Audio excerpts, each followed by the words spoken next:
தமிழ்நாட்டுல பெண்களுக்கு பாதுகாப்பு சரியா இருக்கா? இல்ல சார். தமிழ்நாட்டுல பெண்களுக்கான பாதுகாப்பு சரியான முறையில் இருக்கா? இல்ல. பெண்களுக்கு இங்க பாதுகாப்பு இருக்கா இல்லையா? சுத்தமா இல்ல ப்ரோ. இது வரைக்கும் இருந்ததே இல்ல, நான் கேள்விப்பட்டதும் இல்ல. பெண்களுக்கு பாதுகாப்பு கிடையாது. மேடம் வணக்கம். மேடம் வணக்கம் சார். தொடர்ந்து பாத்தீங்கன்னா தமிழகத்துல பெண்களுக்கு எதிராக பாலியல் ரீதியா நிறைய விஷயங்கள் பண்ணிட்டு இருக்காங்க போதையில. இது எப்படி பாக்குறீங்க நீங்க? இது எப்படி பார்க்குறேன்னா, இப்போ இருக்கிற கட்சியில் அதை பற்றியே பேசவே மாட்டிருக்காங்க. சரிங்களா? எங்கே பார்த்தாலும் ஒயின் ஷாப்பு, அதுக்கப்புறம் எங்கே பார்த்தாலும் குடி தான்.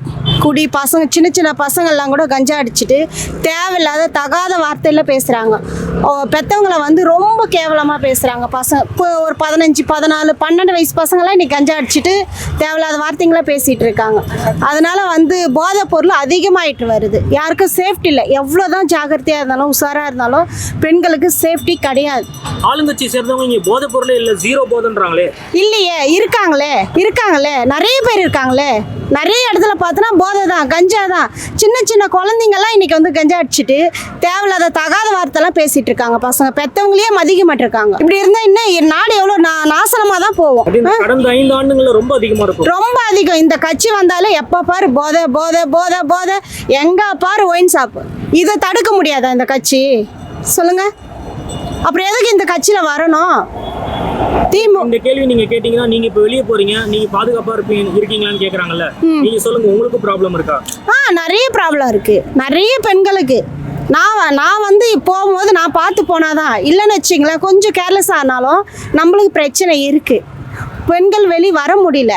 எதுனா குடிச்சிட்டு தேவையில்லாத ஒரு ரோட்ல ஒரு சண்டை நடந்தா கூட சரி, அதை போய் நம்ம கேட்டோம்னா, ஏன் அப்படி பண்ற, நீ யாரு கேட்கறது, நீ போ அப்படின்னு சொல்லிட்டு ரொம்ப கேவலமா பேசுறானுங்க. அந்த மாதிரி நிறைய நடந்திருக்கு, நிறைய பிரச்சனைங்க நடந்திருக்கு. நிறைய பசங்க அந்த மாதிரி கும்பலா சேர்ந்துன்னு இன்னைக்கு கஞ்சா வேலை எதையும் போய் பேச முடியல, யாரும் போய் தட்டி கேட்க முடியல. இதுதான் போயிட்டு இருக்கு. கேட்டா சின்ன சின்ன குழந்தைங்கிட்ட கத்தி எடுக்கிறாங்க. வீட்டில் ஒரு பிரச்சனை தட்டி கேட்டா கூட பெற்றவங்கள ஒரு கத்தி எடுத்ததப்ப குத்திடுவான், கிழிச்சிடும். அந்த போதை அவனுங்களை என்ன பண்ணுதுன்னே தெரியல. இப்படிதான் போயிட்டு இருக்கு காலம். இப்படியே போயிட்டு இருந்தா நாசனமா தான் போகும் நாடு. பெண்கள் இவ்வளவு குறை சொல்றீங்க, இதை மேட்ச் பண்றதுக்கு 1000 ரூபாய் கொடுக்குறாங்களா? அதை எப்படி பாக்குறீங்க? அந்த 1000 ரூபாய்லாம் நாங்கள் வாங்கவே இல்லைங்க. எங்களுக்கு வரவே இல்லை, நாங்கள் வாங்கவே இல்லை. எங்களுக்கு 1 ரூபாய் வந்தது கிடையாது. நாங்கள் 1 ரூபாய், அந்த 1000 ரூபாய் எங்கள் அக்கௌண்ட்டுக்கு வந்தது கூட கிடையாது. நான் அடிச்சு சொல்லுவேன். இப்போ இந்த ஆட்சி நான் போய் பேசணும் எனக்கு அவசியம் கிடையாது. நியாயமாக இருந்தால் எந்த கட்சியாக இருந்தாலும் நியாயமாக வழி நடத்தினா யாரும் குறை சொல்ல போகிறது கிடையாது. இப்போ அம்மையார் ஜெயலலிதா இருந்தாங்கல்ல, 2011 பெண்களுக்காக நிறைய இந்த பிங்க் கலர் பெட்ரோல் வண்டியெல்லாம் நிறைய இருக்கும். ஆமா, சேஃப்டி ரொம்ப அதிகமா இருந்தது. அவங்க ஆட்சியில் சேஃப்டி ரொம்ப சேஃப்டியாக இருந்தது. அம்மாவோட ஆட்சியில், ஜெயலலிதா அம்மாவோட ஆட்சியில் நிறைய சேஃப்டி இருந்தது. இந்த ஆட்சி வந்தாலே ஐயோ இந்த ஆட்சி மறுபடியும் வரக்கூடாதுன்னு தான் நினைக்கிறாங்க. சரிங்களா? மறுபடியும் வேண்டாம் இந்த ஆட்சி. இந்த ஆட்சியில் என்ன நடக்குது, என்ன ஒழுக்கம் இருக்கு? முதல்ல சொல்லுங்க, என்ன ஒழுக்கம் இருக்கு? ஒழுங்கா வழி நடத்துறாங்களா? எங்க பாரு கஞ்சா, எங்க பாரு போதை, எங்க பாரு குடி. எவ்வளோ பேர் குடிச்சிட்டு ரோட்ல படுத்துட்டு இருக்காங்க தெரியுமா? எவ்வளோ பேர் தெரியுமா? அதெல்லாம் பாக்குறாங்களா இல்லையா? இந்த ஆட்சி பாக்குறாங்களா இல்லையா? சொல்லுங்க. அப்புறம் என்ன ஆட்சி நடக்குது? பணத்தை மட்டும் சுருட்டுறது ஆட்சி கிடையாதுங்க. புரியுதா? பணத்தை சேமிச்சு வைக்க வேண்டியதுதான். அது மக்களுக்காண்டி சேமிக்கணும். ஓகேவா? 26ல 200 தொகுதிக்கு மேல திரும்பவும் ஜெய் பண்றாங்க. எப்படி பாக்குறீங்க? முடியாது, வர மாட்டாங்க. வரத்துக்கு வாய்ப்பே இல்லை. எனக்கு தெரியும், வர மாட்டாங்க. வாய்ப்பே கிடையாது. நான் வேணா அடிச்சு சொல்றேன், வரத்துக்கு வாய்ப்பு இல்லை. வர முடியாது. பெண்களோட ஆதரவு எல்லாமே இருக்குன்றாங்களே. இல்ல, யார் சொன்னா? அவங்க தான் சொல்றாங்க. இல்ல, ஆதரவு இல்லையே. அவங்க தான் சொன்னாங்கன்னா அவங்களா ஒரு முடிவு எடுத்துட்டா போதுமா? மக்கள் முடிவு எடுக்க தேவையில்லையா? பெண்கள் முடிவு எடுக்க தேவையில்லையா? சரி, அவங்களுக்காண்டி ஒரு வாய்ப்பு கொடுத்தோமே, என்ன செஞ்சிருக்காங்க இந்த நாட்டுக்காண்டி சொல்லுங்க. தமிழ்நாட்டுக்கு என்ன செஞ்சிருக்காங்க? 1000 ரூபாய்ன்ற ஒரு பேரு உருவாக்கி யாருக்கு போயிருக்கு அந்த காசு? கரெக்டா சில ஆளுங்களுக்கு தான் போகுது, சில ஆளுங்களுக்கெல்லாம் போவே இல்லை, வரவும் இல்லை. யாருக்குமே காசு நாங்களாம் வாங்கவே இல்லை. அந்த காசு எங்களுக்கு வரலன்றதுக்காண்டி நான் பேசல, உண்மைதான் பேசுகிறேன். எந்த ஆட்சி வந்தாலும் சரி, நாட்டில் எல்லாமே நல்லது நடக்கணும். இந்த குடி, போதை, கஞ்சா, அது இதுன்னு சொல்லிட்டு ஆர்ப்பாட்டம், ஒரே பிரச்சனை, வெட்டு குத்து, இதுதான் நடக்குது. சுற்றி பார்த்தாலும் இதுதான் நடக்குது. ஒரு ஃபேஸ்புக் ஓப்பன் பண்ண முடியல, ஒரு யூடியூப் ஓப்பன் பண்ண முடியல, எதை ஓப்பன் பண்ணாலும் இதுதான் நடக்குது. ஒரு சின்ன குழந்தைங்க தனிப்பட்ட முறையில் வெளியில் போக முடியல, ஒரு கடைக்கு அனுப்ப முடியல. இதுதான் போயிட்டு இருக்கு. இதுதான் உலகமா? இதுதான் நாடா? இதுதான் தமிழ்நாடா? தமிழ்நாடு கேவலமா பேசுறாங்க. அந்த ஆட்சி வந்து இந்த ஆட்சி வந்து கேவலமா ஆயிடுச்சு. அம்மா ஆட்சியில இந்த மாதிரி நடந்ததும் கிடையாது. இந்த மாதிரி ஒரு அம்மா எல்லாருமே சொல்லுவாங்க அம்மா ஆட்சியில வந்து இந்த மாதிரி வெட்டு குத்து கஞ்சா இதெல்லாம் எதுவுமே இருக்காது.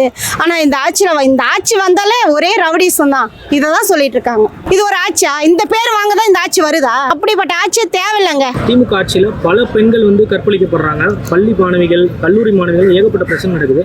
இது எப்படி பாக்குறீங்க? பெண்களுக்கு இங்க பாதுகாப்பு இருக்கா இல்லையா? சுத்தமாக இல்லை ப்ரோ. எல்லாமே வந்து பெண்களுக்கு சாதகமான சட்டம் வந்து அந்தளவுக்கு எதுவும் இருக்கா மாதிரி எங்களுக்கு தெரியல. ஏன்னா போதைப் பொருள் அதிகமாக இருக்குது. அவங்கள நம்ம பிடிச்சி நம்ம கம்ப்ளைண்ட் பண்ணி எங்கன்னா ஒரு இடத்துல நம்ம கொடுத்தா கூட அவங்க ஈஸியாக அதுலேருந்து வெளியே வந்துடுறாங்க. அது எப்படின்றது எங்களுக்கும் புரியல.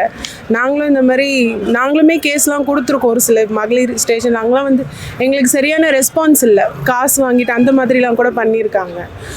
அதனால வந்து நாங்களும் அந்த மாதிரி இப்போ எங்களுக்கு எதனா பிரச்சனைனா கூட நாங்கள் எதுவும் போய் ஸ்டேஷனுக்கு போய் நம்ம இது பண்ணுற மாதிரி எதுவும் இது இல்லை. இப்போ திருவள்ளூரில் கூட ஒரு 2 பேர் இது பண்ணி கொலை பண்ணாங்கல்ல, கல்லால் அடித்து கொலை பண்ணாங்கல்ல. அது கூட அது சின்ன சின்ன பசங்க தான். அதில் என்ன இருக்க போகுது சொல்லுங்களேன்? அதனால அவங்களுக்கு என்ன கிடைக்க போகுது? கஞ்சா அடிச்சுட்டு அவங்கள கொலை பண்ணியிருக்காங்க. கஞ்சா இது பண்ணிட்டு பார்த்தோங்க. எங்களுக்கே மனசு கஷ்டமாக இருக்குது. அது என்ன பண்ணுறது புரியல. அதுக்கு ஒரு நடவடிக்கை எடுங்க. பாதுகாப்பு இருக்கா தமிழ்நாட்டில் இப்போ பெண்களுக்கு? எங்களுக்கே பயமாக இருக்குது போகிறதுக்கு, லேடிஸ்க்கு போகிறதுக்கு. வயசானவங்கன்னு கூட பார்க்க மாட்டுறாங்க. இப்போ காலம் அப்படி இருக்குது. ஒரு 8 மணி மேலே கூட நாங்கள் வெளியே போக பயப்படுறோம். அம்மையார் ஜெயலலிதா ஆட்சி இருந்ததுல. ஆமாம், அப்போல்லாம் ஒன்றும் இல்லைப்பா. பயமே இல்லை. நாங்கள் தைரியமாக போகணும். நல்லா 12 மணி 1 மணிக்கு கூட வீட்டை விட்டு நாங்கள் வெளியே போகணும். இப்போ 8 மணி மேலே எங்களுக்கு வெளியவே அனுப்ப மாட்டாங்க. எங்கள் வீட்டில் இருக்கிறவங்க பயப்படுறாங்க. என்ன நடக்கும்னு சொல்ல முடியல. வெளியே போனால் வீட்டுக்கு வர முடியாது. அப்படி இருக்குது. இந்த ஆட்சி சரியில்லை தான். கஞ்சாலாம் எங்கேருந்து கிடைக்குது? ஃபஸ்ட்டு இவங்களுக்கு யார் சப்ளை பண்ணுறா? என்ன பண்ணுறது? எதுவுமே சரி கிடையாது. சட்ட ஒழுங்கே சரி கிடையாது. எல்லாமே கொஞ்சம் மாற்றம் தேவை. கண்டிப்பாக தமிழ்நாடுக்கு தேவை தான், மாற்றம் தேவை. பெண்களோட ஆதரவு எல்லாமே இருக்குன்றாங்க. 1000 ரூபாய் தராங்க. 1000 ரூபாய் கொடுக்குறதுனால என்ன ப்ரோ பண்ணிட முடியும்? அவங்க அதை கொடுக்காமலே இருந்து ஒழுங்காக பண்ணாலே, பாதுகாப்பு ஒழுங்காக கொடுத்தாலே போதும். 1000 ரூபாய் தரணும்னு கூட அவசியம் கிடையாது. இப்போ ஜெயலலிதா அம்மா இருந்தாங்கல்ல, அவங்க ஆட்சியெல்லாம் அவங்கெல்லாம் நல்லாவே தான். அவங்க ஆட்சியெல்லாம் நல்லா இந்த அளவுக்கு கஞ்சா இதுவில் அந்த அளவுக்கு எதுவும் இருந்ததில்லை. பெண்களுக்கு நிறைய பெண்களுக்கும் பாதுகாப்பு அதிகமாக தான் இருந்தது. அம்மா ஆட்சியில் வந்து அது எல்லாமே பெண்களுக்கு வந்து தைரியமாக கொஞ்சம் வெளியே போகலாம் அப்படின்ற ஒரு இது இருந்துச்சு அம்மா ஆட்சியில்.